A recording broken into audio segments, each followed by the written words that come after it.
For 20 years, almost every drug we reached for in type 2 diabetes did one thing at a time: hit one target, nudge one hormone, lower one number. This month, at the American Diabetes Association meeting in New Orleans, that idea quietly ended.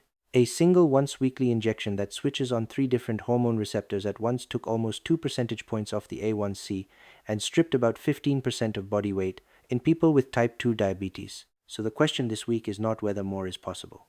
It clearly is. It is whether more hormones, more weight loss, and more potency actually add up to a better outcome for the patient in front of you, or just a bigger number on the slide. Welcome to This Week in Diabetes and Endocrinology from Hormone Insight for Saturday, the 27th of June, 2026. This program is intended for healthcare professionals. The views are my own and are educational, not individual medical advice. Every week I take the most important new research in diabetes, endocrinology, and metabolism and ask one simple question. Does this change what we do in clinic on Monday? This week is the fallout from the ADA scientific sessions, and it is almost all about the incretin field getting more crowded. Our trial of the week is Retatrutide, the triple hormone agonist in type 2 diabetes, the TRANSCEND T2D trial in the Lancet. Then 2 quick hits. First, CagriSema, the amylin plus GLP-1 combination, going head-to-head against semaglutide. And second, a complete change of subject, Finerenone in chronic kidney disease in people without diabetes. In Guideline and FDA Watch, the new ADA and EASD consensus on type 1 diabetes in adults. And we will close with a Hormone Classic, Sustain 6, that tells you exactly which number all of this still has to beat. As always, does this change Monday clinic? Let's get into it. Let's start with the molecule everyone in New Orleans was talking about. Retatrutide is a single drug that activates 3 receptors at once: the GIP receptor, the GLP-1 receptor, and the new part, the glucagon receptor. The idea is that adding glucagon receptor activity raises energy expenditure on top of the appetite and glucose effects of the incretins. TRANSCEND T2D, published in the Lancet, tested it where the story has to start in type 2 diabetes. This was a 40-week phase 3, double-blind, placebo-controlled trial across 48 sites in the United States, Mexico, and India. It enrolled 537 adults whose type 2 diabetes was inadequately controlled on diet and exercise alone, with no other glucose-lowering medication in the background. So this was Retatrutide tested as the only drug. The average age was 49, the average A1C was 7.9%, the average body mass index was about 36, and crucially, the average diabetes duration was just 2.5 years. So this is early, relatively mild diabetes. Participants were randomized to Retatrutide at 4, 9, or 12 milligrams once weekly, or to placebo. Here are the numbers. The main outcome was the drop in A1C at 40 weeks. On placebo, A1C fell by 0.8 percentage points.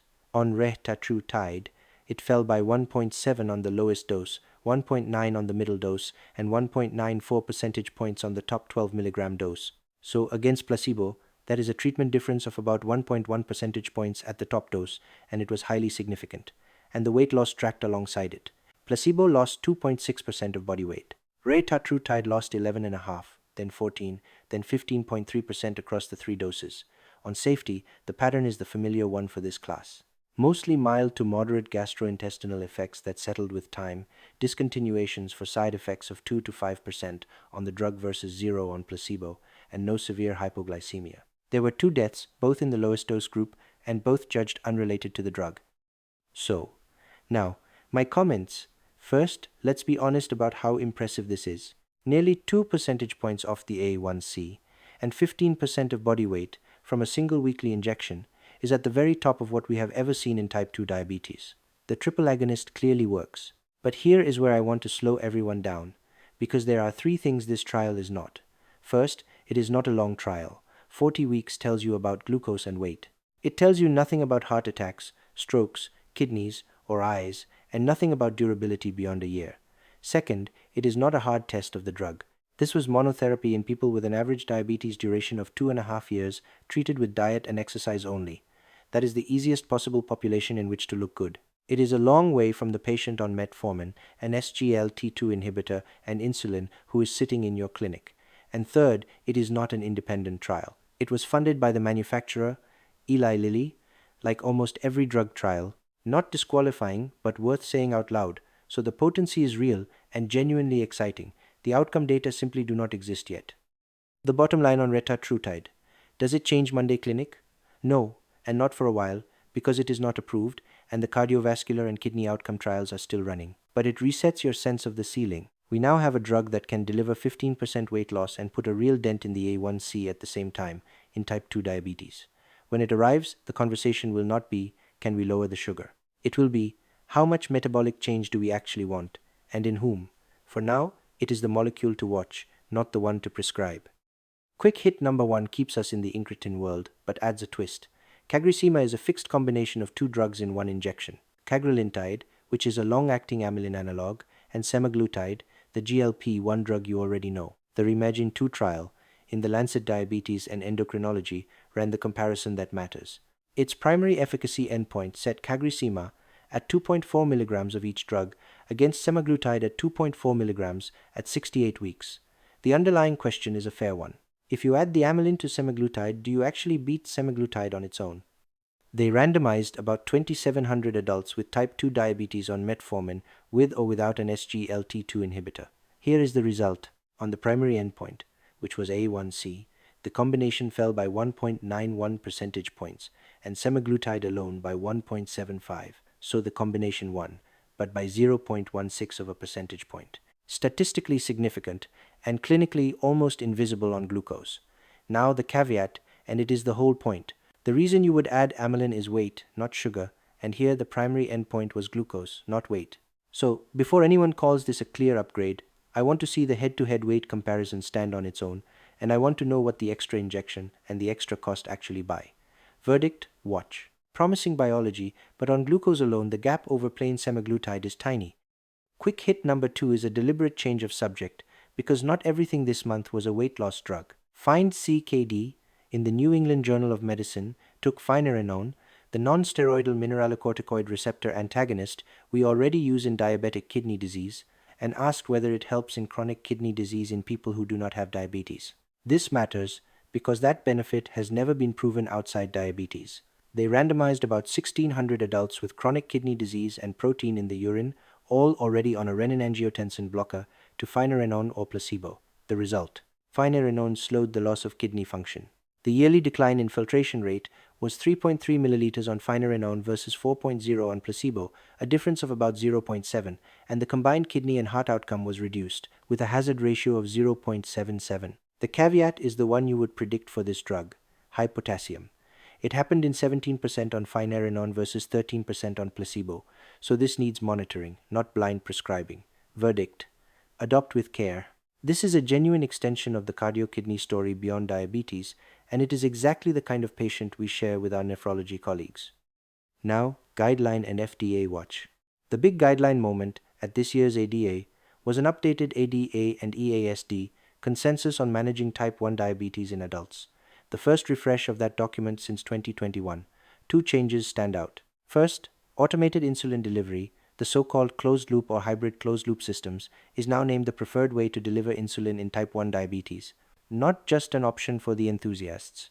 And continuous glucose monitoring is reaffirmed as standard of care for everyone with type 1, with fingersticks as the backup, not the default. Second, and more subtly, the consensus formally acknowledges an emerging role for GLP-1 drugs and SGLT2 inhibitors in selected adults with type 1 who also carry obesity or cardiovascular risk, while being clear about the ketoacidosis caution with the SGLT2 drugs. What to do Monday? If you look after adults with type 1 diabetes, the direction of travel is explicit. Push for access to automated insulin delivery and continuous glucose monitoring, and treat them as the standard, not the upgrade. One honest caveat from me. This was presented as an updated ADA and EASD adult type 1 consensus, with the publication status to be confirmed in the final journal version, so treat the detail as near final rather than fixed. And that brings me to this week's Hormone Classic, because every one of those shiny new molecules has to be measured against it. SUSTAIN-6, published in the New England Journal of Medicine in 2016. SUSTAIN-6 randomized about 3,300 people with type 2 diabetes at high cardiovascular risk to semaglutide or placebo and followed them for 2 years. Here is the key nuance. SUSTAIN-6 was a cardiovascular safety trial, designed and powered to show non-inferiority, not superiority, and yet it was the trial that first observed fewer major cardiovascular events with a GLP-1 drug. The combined rate of cardiovascular death, heart attack, and stroke was 8.9% on placebo and 6.6% on semaglutide, a hazard ratio of 0.74, with the confidence interval sitting below 1. So, a safety trial quietly produced a benefit signal. That observation is a large part of why GLP-1 drugs sit where they do in every guideline today.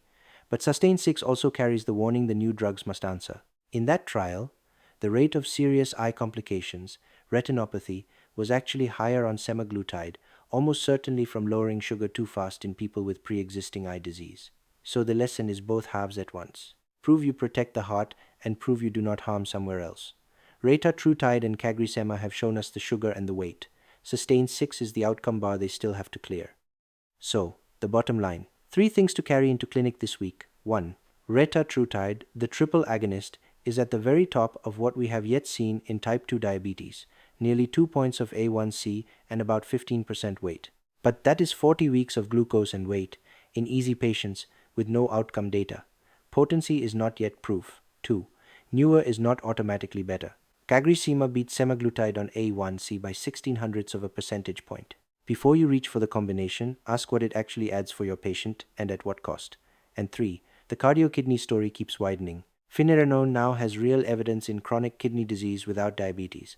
So think beyond the person with diabetes when you are protecting kidneys. That is it for this week. If this saved you time or sharpened how you think about even one of these trials, please subscribe, leave a rating, and share it with a colleague who would benefit. Disagree with me, especially about whether the triple agonist deserves the hype? Write to me, and we will do some feedback next week. Until next Saturday, this has been This Week in Diabetes and Endocrinology from Hormone Insight. This program is intended for healthcare professionals and is educational, not individual medical advice. Thanks for listening.